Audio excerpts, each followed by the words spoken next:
I have a cherished painting in my office that is J'ai dans mon bureau un tableau que j'aime beaucoup, intitulé « Accès à la lumière ». Il est l'œuvre de l'un de mes amis, le peintre danois Johan Bentin, qui a été le premier président du Pieux de Copenhague, au Danemark. Le tableau représente une pièce sombre avec une porte ouverte d'où brille la lumière. Je trouve intéressant que la lumière venant de la porte n'illumine pas toute la pièce, mais seulement l'espace devant la porte. Pour moi, les ténèbres et la lumière dans ce tableau sont une métaphore de la vie. Cela fait partie de notre condition d'être humain de nous sentir parfois comme environnés de ténèbres. Il se peut que nous ayons perdu un être cher, qu'un enfant se soit égaré, que nous ayons reçu un diagnostic médical inquiétant, que nous rencontrions des problèmes professionnels et soyons écrasés par le doute ou la peur, ou bien que nous nous sentions seuls et mal aimés. Mais même si nous nous sentons dépassés par notre situation actuelle, Dieu promet l'espérance de sa lumière. Il promet d'illuminer le chemin devant nous et de nous montrer comment sortir des ténèbres. Je vais vous parler d'une femme qui a grandi dans une pièce plongée dans les ténèbres. Je vais l'appeler Jeanne. À partir de l'âge de 3 ans, Jeanne a été régulièrement battue, rabaissée et victime de sévices.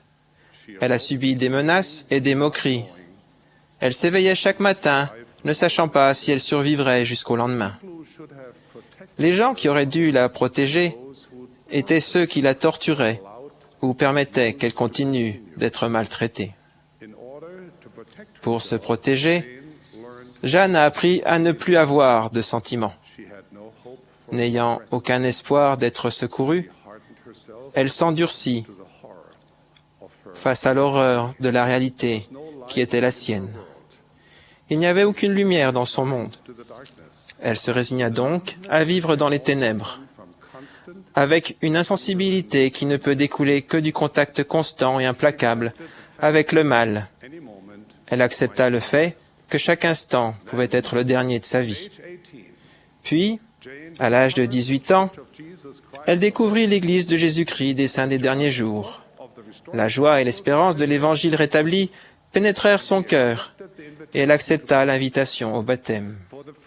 Pour la première fois, la lumière entrait dans sa vie et elle vit un chemin lumineux devant elle.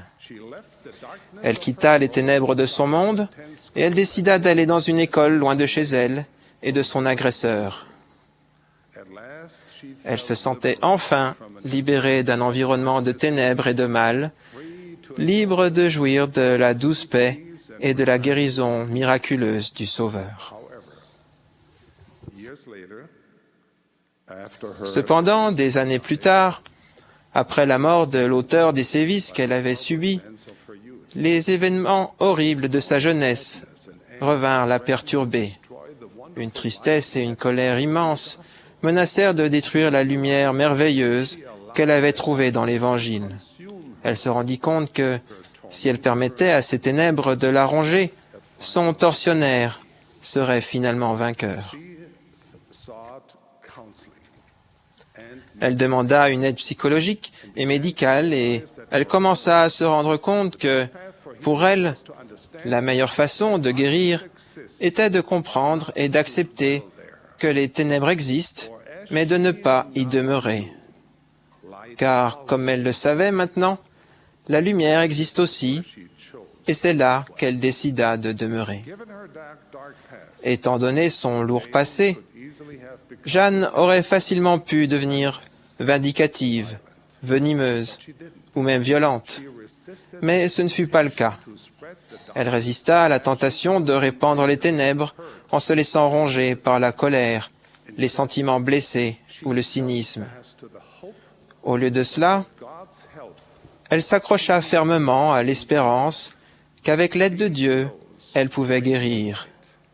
Elle décida de rayonner de lumière et de consacrer sa vie à aider les autres.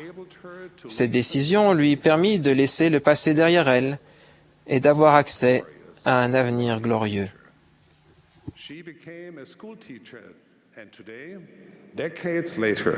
Elle devint institutrice et aujourd'hui, des décennies plus tard, son amour a influencé la vie de centaines d'enfants en les aidant à savoir qu'ils ont de la valeur, qu'ils sont importants. Elle est devenue un défenseur infatigable des faibles, des victimes et des découragés. Elle édifie, fortifie et inspire tout le monde